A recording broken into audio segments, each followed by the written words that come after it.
menurut saya, untuk menunjukkan kebenaran metode genealogisnya. Jadi gampangnya ini perumpamaan saya, kalau Anda atau kita atau saya menganggap dunia ini bajingan, semua orang ini adalah bajingan, jangan-jangan memang karena Anda sendiri, saya sendiri adalah bajingan, yang kesulitan untuk mengakui dan menerima apa adanya kebajinganan yang ada dalam diri kita ini. Jadi kalau Sokrates menjelekkan dunia indrawi, sudah barang tentu karena ia sendiri memang jelek. Dan tidak bisa menerima fakta bahwa ia jelek. Sehingga ia lalu menteorikan dunia idea. Sokrates dikatakan Nietzsche berasal dari kalangan rakyat jelata, buruk wajahnya seperti monster menjijikkan, ras blasteran, dan merupakan kumpulan kebiasaan buruk nafsu-nafsu paling jahat. Mungkin kalau kita sekarang ini mengatakan fenomena orang Indo itu sesuatu yang positif gitu ya, campuran ya. Tapi kalau saya masih kecil itu saya ingat kalau ada orang Cina menikah dengan Jawa itu kan blasteran, Cino blasteran ya. Itu kan sesuatu yang negatif. Dan ini juga yang kata ini yang arti negatif, campuran negatif seperti inilah yang digunakan oleh Nietzsche juga. Dalam Problem Sokrates paragraf 3 dikatakan, Nietzsche menulis, seturut kelahiran, Sokrates berasal dari kelas rakyat yang paling bawah. Sokrates adalah orang kebanyakan. Kita tahu dan kita bahkan juga bisa melihatnya, betapa buruk rupanya. Namun keburukan rupa yang dalam dirinya sendiri merupakan keberatan, bagi orang Yunani nyaris menjadi alasan penolakan. Lagi pula, benarkah Sokrates orang Yunani? Sangat sering terjadi bahwa keburukan rupa adalah pertanda ras blasteran. Sebuah perkembangan yang terganggu dalam proses blasteran.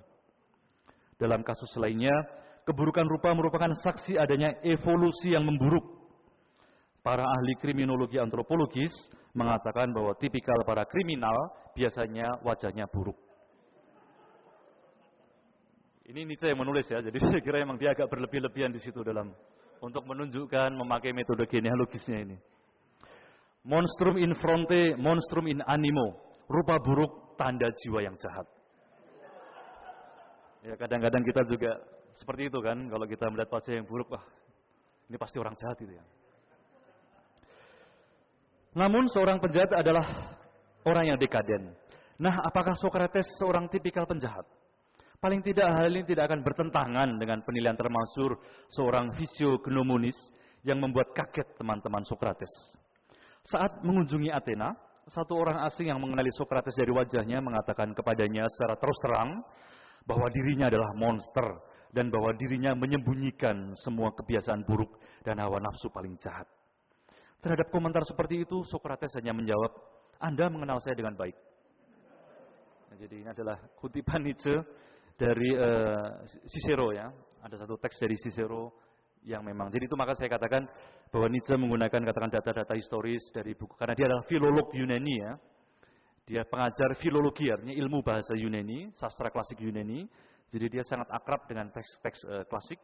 Termasuk ketika mau menunjukkan Sokrates, dia menggunakan apa yang dia ketahui untuk menekankan katakan dimensi genealogis dari cara dia menganalisis sebuah permasalahan.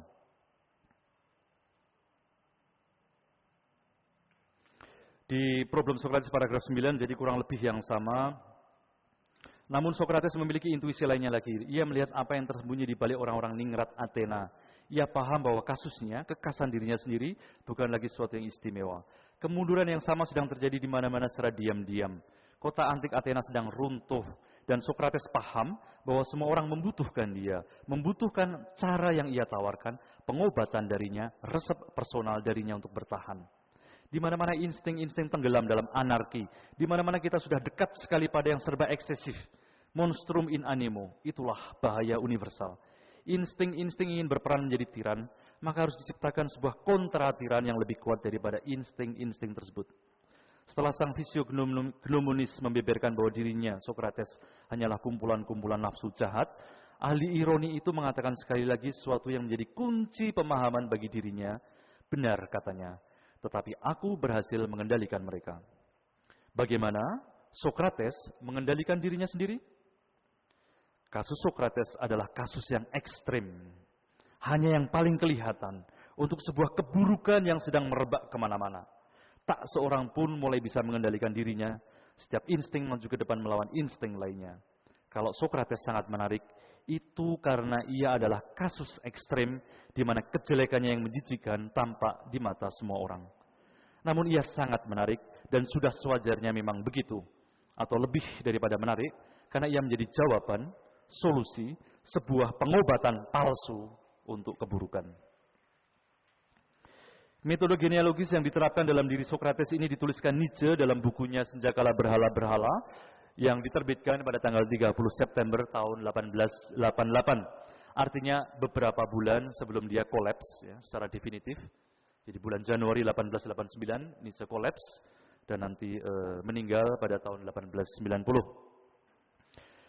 Namun analisis genealogis ini bukanlah sesuatu yang katakan hanya pada akhir dikatakan Nietzsche. Karena kalau kita melihat teks awal Nietzsche, jadi dalam buku Lahirnya Tragedi yang ditulis pada tahun 1871, ternyata Sokrates pun sudah dianalisis secara sangat mirip oleh Nietzsche.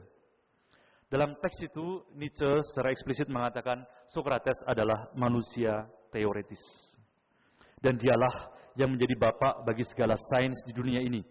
Lewat Sokrates dimulailah era di mana orang meninggalkan dunia apa adanya di depan mata dan lari ke konsepsi, ke teori-teori abstrak dan intelligible yang mereka anggap bisa menjelaskan sekali dan selama-lamanya realitas.